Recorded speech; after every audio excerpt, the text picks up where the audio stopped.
Welcome to the Think Small podcast, hypergrowth for small businesses. So, what's slowing you down? Hi, everybody. It's Rob Godlewski, your host for the Think Small podcast. And today our guest is Morgen Bowers. Morgen is the founding attorney and CEO of Four Corners Legacy Law based in Chatham, New York. Morgen, thanks so much for joining us on the Think Small podcast today. Well, thank you. Thank you so much for having me, Rob. It's exciting. Oh, well, thank you. Listen, we're going to have a great conversation. What I'd like to do first is just tell me about your journey and what led you to found your own law firm.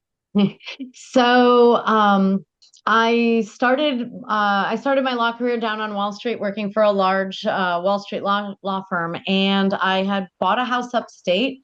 And I just really, after 9/11, I just really didn't want to live in the city anymore.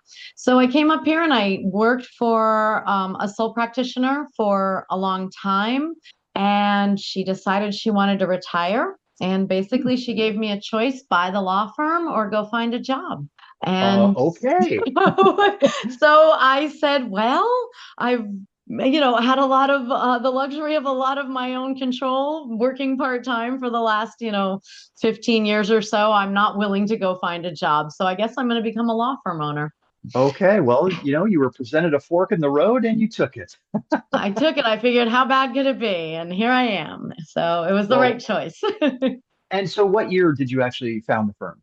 So I started with her in 2003. We became partners in 2016. She retired in 2018. So 2018 is, I guess you could say, that's when that's when it was my law firm. And our current iteration, which I know you'll dive into later, that happened around 2022. Okay, sounds good. So what kind of law do you specialize in?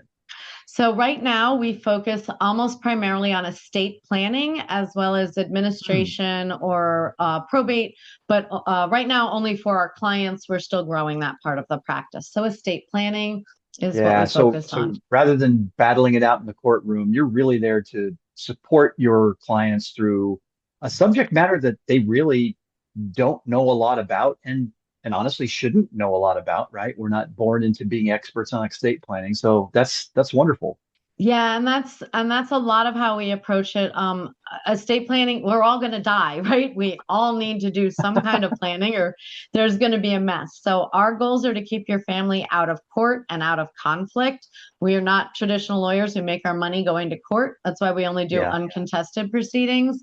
But like you said, most people don't know anything about this. Why should they? So education is sort of one of the bedrocks of what we do. We spend a lot of time making sure people get educated. What is estate planning? Why do you need it? And what are the different tools available to you? And how do you use them and make sure they work?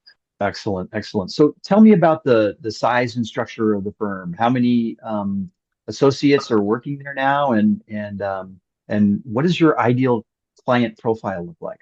Sure, yeah. So as far as the size and structure of the firm, we are, I'm the senior attorney. I do have one associate attorney. We are looking to hire some more through the course of, the next year and, years, growing that. We have people who are hybrid. We have people who are in office. We have people who are solely remote. So we've got a pretty big mix. Estate planning is traditionally a practice area where people really want to meet in person. And under current New York law, well, they have to come sign their documents in person. So having a physical location is sort of a big thing for us in order to accommodate those clients. What was the other half of the question? Oh gosh, this will get edited out, so that's okay. Thank you. What was the size and structure? Oh, what is your ideal client profile? Who do you best like to work with? Yeah, so our ideal client profile right now, generally we're working with people who are Gen X and baby boomers. Seems to be our niche. Either parents or singles. They're usually either just about to retire or they have retired. Most of our clients have adult children. We love working with clients with minor children, but it just seems to be the avatar that we've attracted right now are, clients with with adult children. They own a house or other properties. They've got some money in savings, and they're just looking to start that, right? We're in that great generational wealth shift right now, and Yes, making we are. sure, yeah. So making sure that their children and their grandchildren are inheriting money in the best way possible with the least amount of strife, and whether that's because the children have challenges or they want to get the money to the next generation after that, or whatever it is. So we're helping them look at that and structure what that looks like for them. Okay, interesting. So you founded this firm, Four Corners Legacy Law, a couple years before COVID. So you've clearly had some, times in the lifespan of this firm where you were trying to ramp up clients, but revenue was probably pretty stressed. So how did you go about, navigating the firm through that stressed revenue time, I'll call it? When was that? And how did you get the firm through it? So that's a great question. And what's interesting, so when I took over the law firm, we were just a general practice, and I was primarily a business attorney. I was doing liquor licensing and corporate and LLC formations, and just everything that went on, a lot of intellectual property law. So I was a Okay. business attorney when COVID hit. That was 2019 going into that.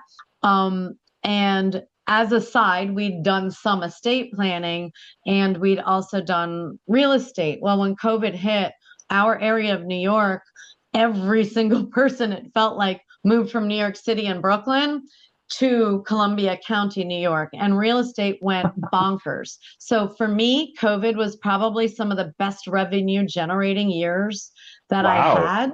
had, because everybody was trying to buy real estate. There were only so many lawyers who could work. Being a sole practitioner at the time, I didn't have to close my office down. There was nobody else Mhm. really, right? I had a paralegal who was remote. But a lot of the firms, right? So there just was so much work going around. It was coming out of COVID.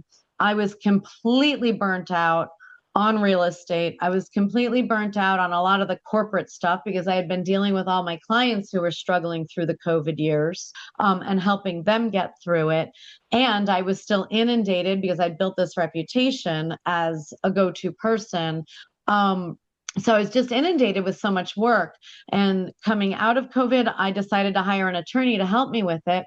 And I very soon learned that it's harder to scale when you're everything to everyone. Ah. And so I decided to just take a look. All of a sudden, the courts weren't working, nothing was working. I had all these people who were needing to deal with probate and administrations, people who hadn't done their planning, people who weren't able to do their planning.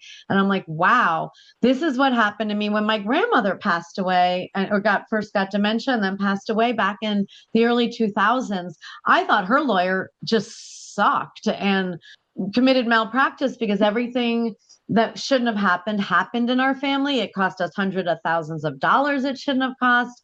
We Hmm. my mom and my uncle didn't speak for years. We ended up in court with all these. I mean, it was just awful. And that's what she had paid this attorney not to happen, right? So now I'm starting to see it from all these people coming into me, and I'm like, okay, I'm burnt out on this other stuff. I can't scale it, but I see an opening here where it could be done differently. It could be done in a way where I can keep these people out of court, keep them out of conflict, use tools that are available that have been being used in all the other states, right?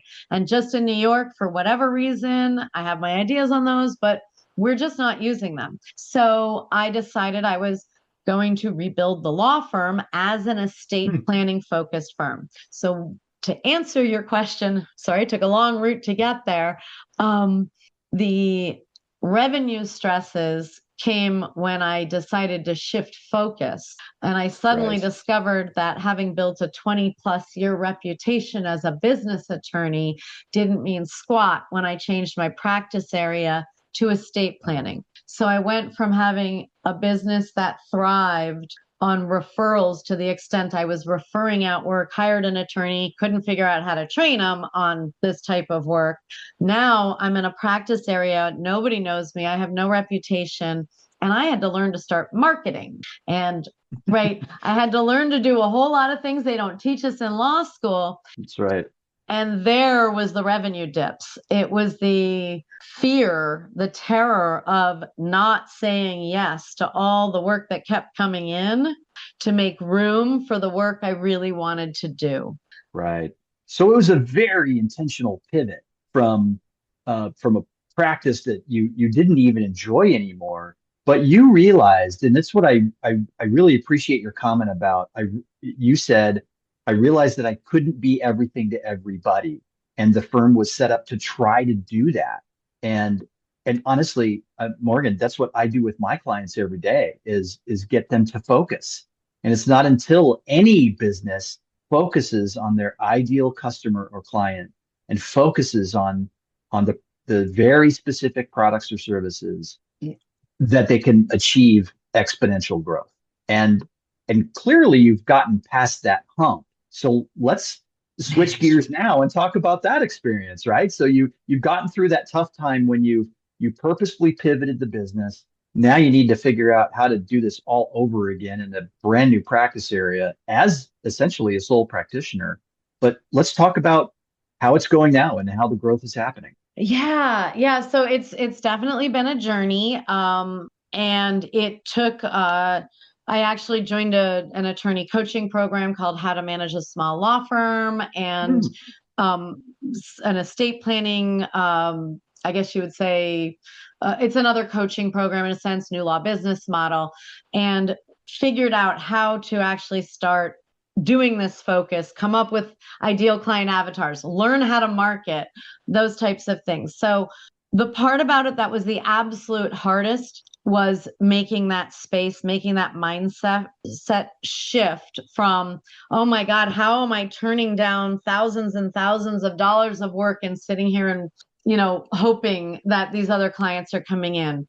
And that was 2022, 2023. So Okay. I finally, literally, it wasn't until I said, no, I'm not. And I started offboarding my old clients. And then suddenly I was able to make room. And it may be in my head, maybe in the business, however it is, all of a sudden now people start knowing us and you're rebuilding a reputation, and it takes time. And having patience was the hardest part. So I was very intentional on trying to make sure that the service we were offering was 5-star service, because reputation, reviews, things like that are what are going to help you start building that referral business that I'd already had. And trying to map out cash flows, have an actual business plan that you would put in place so that, right, so there was an actual plan. So now here we are. As you grow, there's always going to be, what do they call it? New level, new devil. So I was able to, right? I was able to grow it enough that, okay, wait, now I've got my calendar booked out 2 or 3 months in advance, and I'm having difficulty serving all of these clients. So we start bringing in staff last year, Right. 2025.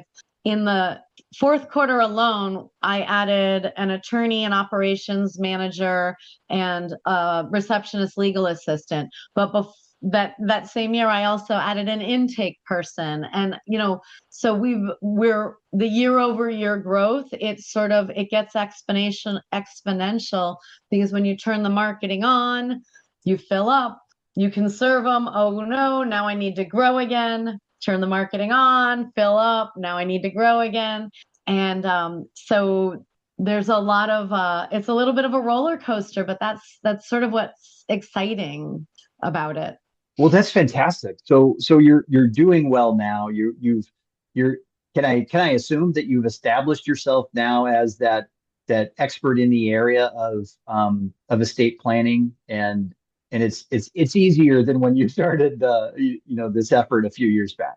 It's easier than when I started. I would not say that we're fully established yet. Okay. I forgot, starting in 2003, like I had been floating on my partner's coattails, so I didn't see how long it took her to get where she was. So Okay. we're in about year 4.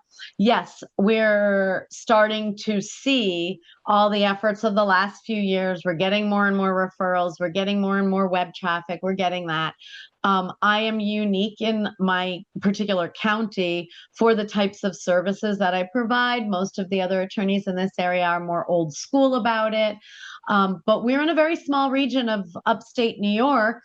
So we're branching up into the capital region a little bit. We're branching down into Dutchess County. We have, I also added last year an of council in Massachusetts. So we're having to work within our sort of geographical confines and come up with creative ways to reach out to people over what you would call a broader geographical area mile-wise, because there's less population. So I can understand that. Right. Right. yeah. So that's been in its own learning how to, I guess, maneuver. That has been its own interesting challenge. So your addressable market doesn't scale with the geographic expansion exactly.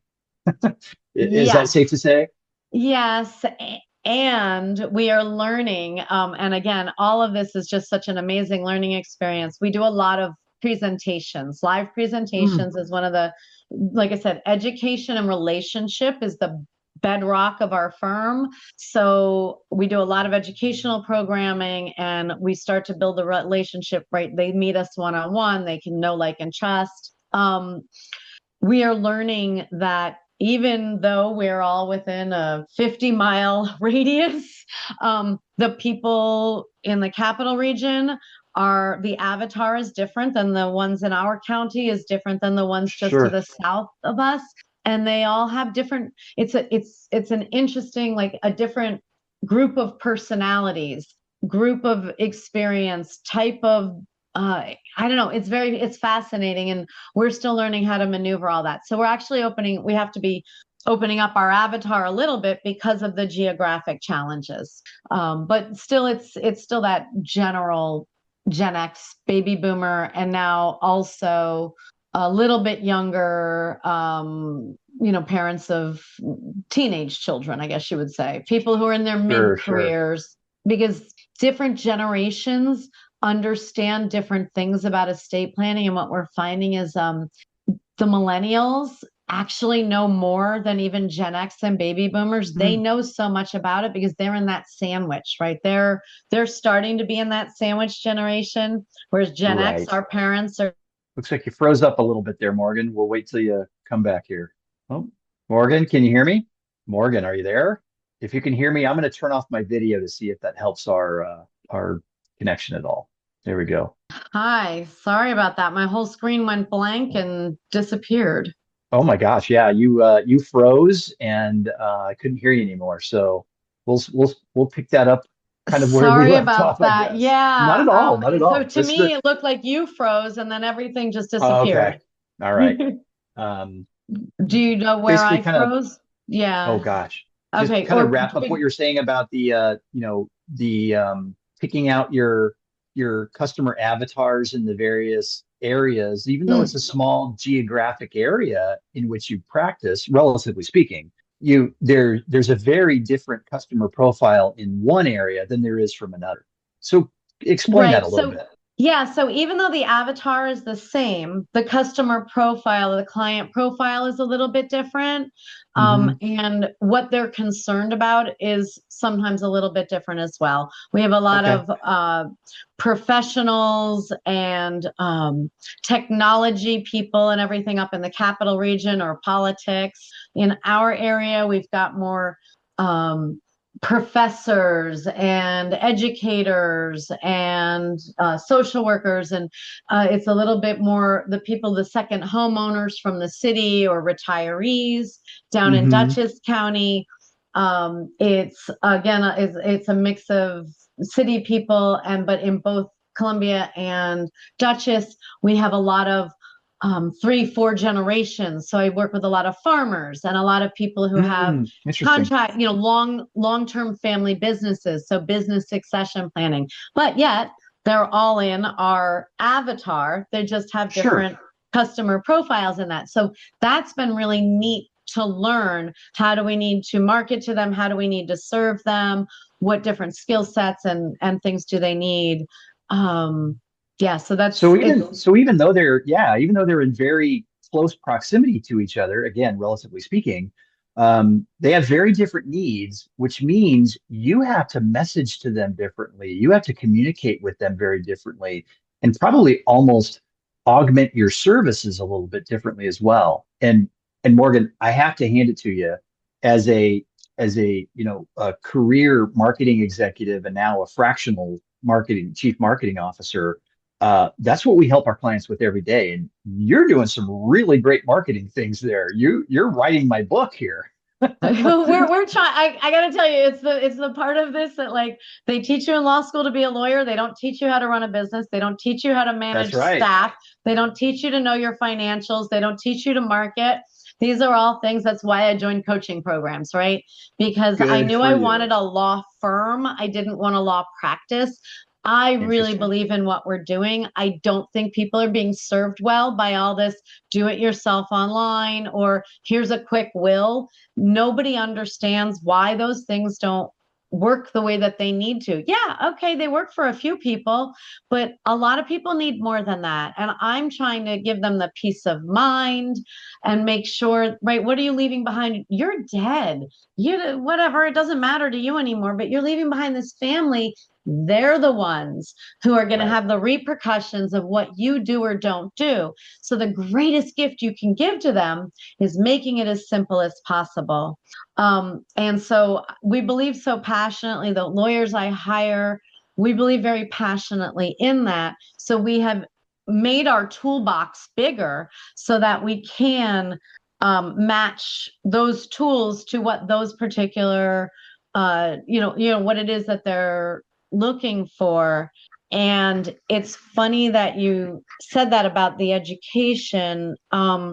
We have had to learn, and we can pretty much tell some of the profession of our clients in the first 15 or 20 minutes of our conversation with them. We can always pick out the engineers. But when we're having our client Having meetings, worked with many engineers in my career, I appreciate that comment. and we can usually tell the educators, we can tell what, the artists. Sure. Why? Because we have in our meeting kit, when we meet with clients, we have diagrams, we have word charts, we verbalize, and you can see in the first few minutes, and I train my attorneys on this as well. You can see what it is that resonates with them, so you know how you Mhm. need to communicate with them, because it doesn't help if you just blah blah blah blah blah, like the doctor telling you, the 90 different scientific terms for what's wrong with you. Well, Right. gobbledygook. If you can't explain to a 5 or 7 year old what it is you're doing and why you're doing it, then you don't know it well enough. And Exactly. so we pride ourselves in being translators. We are translating legalese into human being, into plain English, so that anybody can understand why they're doing this and how it's going to work. They don't need to know the legalese. They don't need to, see the sausage being made. They just, That's right. right. So the best compliments we get, which I just love, are, wow, you made that really painless. I didn't know how Hmm. easy that could Hmm. be. We were terrified and this was simple. Those are the compliments that we're looking for. And then from the Sure. families, okay, you gave us the time and the space to mourn the way we needed to. And there really wasn't, it wasn't awful. Like it wasn't awful dealing with the logistics after the person passed, because you all set it up in a way that it wouldn't be awful. So Right. that's what we do it for. Well, Morgan, I know our audience can't see it in your face, but I can, and it really seems like you've found your passion, um, and you took some gutsy moves, right? You literally said goodbye to an old way of doing business, knowing that the new way of doing business was a completely uncharted path for you personally, but you did it anyway. And I think that's what mostly resonates with our audience here at the Think Small podcast is, everybody in this podcast environment has kind of done similar things when they were starting their own businesses. So Yeah. it's always fun to hear from, you know, different people's stories. So thank you very much for that. So let's flip to the future though, Morgan. What does say the next 3 to 5 years look like for the firm? Sure. So, and thank you for saying that. I have to admit, probably having worked with entrepreneurs for so many years myself, Hmm. that really sparked that sparked a lot. And we're all on the same journey, whether we're a law firm or a financial management firm or a cleaning company, or it doesn't really matter, or That's a right. marketing company, right? It's the same entrepreneurial journey. So what the next few years look like for us, building culture is huge. So thank you as well. My passion, I am looking for that in the people that I work with. And so building a culture, building a team that can carry that forward has been very intentional. We have 9 or 10 people now, and some of them are contractors, but even in our contractors, we want that type of spirit in everybody. So I know as we scale, that's going to be a little bit harder to do, but we want to deliver that 5-star service to our clients. So what it looks like is we're going to actually, we need to be growing our physical plant because we are out of space. So we will be looking at larger facility, satellite offices. So getting all of that budgeted in. We are looking to expanding our offerings. We've moved into some elder law services to complement our basic life and legacy planning services. We would like to serve that community a little bit more. We are getting more people who are moving into, they're not high net worth, but New York has an estate tax exemption of 7.2 million. So we're starting to serve clients that are, more in that up to 20 million or so range. Mm. So we're trying to continue with a similar avatar, but expand the range of services we provide. We are also looking to expand, like I said, there's a huge nanotech, technology, gaming, all of this industry up in Oh, okay. Albany, Plug Power, all these huge companies that are starting to bring a lot of employees into the area from other states. And a lot of them are coming in without knowing anybody, without having the referrals and the references. And we would like to help start serving those different communities as well. So branching out to other communities. We are a very inclusive law firm. We love working with absolutely everybody and anybody, no judgments. It is what are your goals? What do you need? And so that's really served us in the county we're in, Columbia County, because it's a very broad demographic. So the idea is to expand our services as well as obviously expanding attorneys, growing the staff, probably expanding a little bit into the Berkshires right over the border in Massachusetts. Like I said, we have a Massachusetts of counsel, but we would like to actually have attorneys working with us over there as well, so that Okay. we can be more of a small regional law firm. Right. So, Morgan, when you say expanding services, it's not to the extent of offering something other than estate planning. It's just different tools within the estate planning world. Is that right? Exactly. So that way Exactly. you stay focused on your firm's mission and drive. Exactly. Just being Right. able to offer more services within the estate planning realm, growing the Hmm. estate administration, especially trustee support. Sometimes, hey, not all our clients need a trust, so some of them do need probate services, and usually in the uncontested. So we do offer some of that, but being able to expand those services as well. So just make sure that we have a lot of clients where we serve 2 to 3 generations of the family. I want that Yeah. to continue. I want that to grow. It is so important to people. I would say we hear it from at least 25% of our clients. I want to know that when or if something, if and when something happens to me, my kids are going to know where to turn, or my friend who is going to take care of my dogs or my horse is going to know who to call to know how to run this and make sure that everybody is taken care of. Because we do have a lot of single people as well. We call them solo agers. And, they're in a tight spot also, not always having that support network. So knowing that there is going to be a continuity, that their wishes are known, and that the person that they're having wrap things up for them has somebody they can trust to go get advice from. And Morgan, that's the best place to be from a leader of a business or a firm, to figure out where their growth is going to be coming from, because the easiest place to find growth is with your existing customers or clients. And right. And estate planning tends to be a little longer term. So it does. And so if your clients are literally handing you the next generation of clients, what a perfect world.